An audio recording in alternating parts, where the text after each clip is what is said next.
I'm standing with royalty down at Brand Market. Arthur, everyone put your hands together. Woo! Hi guys, how you going? Arthur's from Arthur's Quality Poultry here, has been here for a long time, and if you guys need a turkey, he's one of the go-to places at Mariani Market for all your turkey needs.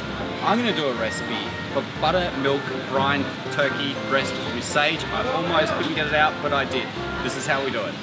To make the brine, add a tablespoon of juniper berries into the water, the salt, about half a bunch of freshly picked sage. Don't worry if there's a bit of stalk on there. 5 to 6 bay leaves. 5 to 6 cloves of bruised or crushed garlic. And about a teaspoon of black peppercorns.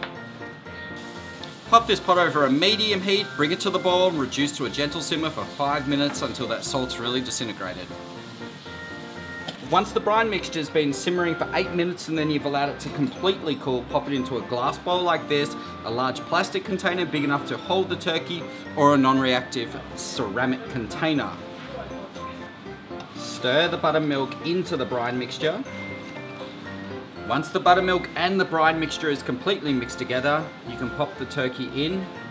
Once the turkey breast is in the buttermilk and brine solution, cover with cling film and pop into the fridge for 2 to 3 hours. While the turkey's in the brine, we can make the sage butter. So take the butter, take a small handful of sage, which is about 6 to 10 leaves, and just pick the stalks off that because we're going to finely chop it. And you can bunch the sage up with your hand and run through it with a knife. You want to chop this fairly finely because we're going to mix it through with butter. So you want to get an even distribution of flavour throughout the turkey as it cooks. Add that in with the butter. Season with pepper. You can be pretty generous with this. And add a good pinch of salt as well. Use a spoon. You could do this in a food processor as well, but I'm going to use my fingers just to mix this really well together. Add that aside until needed. Once the turkey's been brining for 2 to 3 hours, remove it from the brine, pop it onto some kitchen paper, and then use some kitchen paper on top just to pat that as dry as possible. Once you dry the turkey as much as you can, we're going to make a little pocket, and I'm going to choose this area of entry to loosen the skin from the flesh. But you want to be just a little bit careful that you don't entirely remove it. So we just want to make a pocket to get some of the butter into there, which will give a lot of flavour to this while it's cooking and help keep it really moist. Once the butter's under the skin, use your hands to spread it out as evenly as possible. Season the skin really generously with sea salt and some cracked pepper.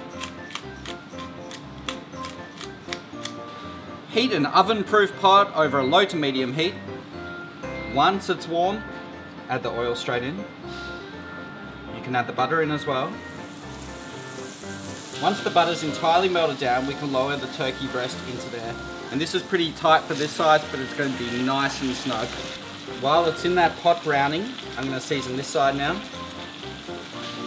And don't rush this component. Let it go nice and slowly so it gets super golden on the skin side. You want that to be really crispy before you turn it over and it hits the oven. I've dropped some sage and some garlic in here purely for flavour reasons. And I'm now very carefully, so we don't burn the cameraman, going to flip this turkey over. Look at that. Once you flip this over, you can put it in a preheated oven on 170 degrees until you've got a core temperature is 65 degrees Celsius, which will take between 40 minutes and an hour depending on your turkey breast size.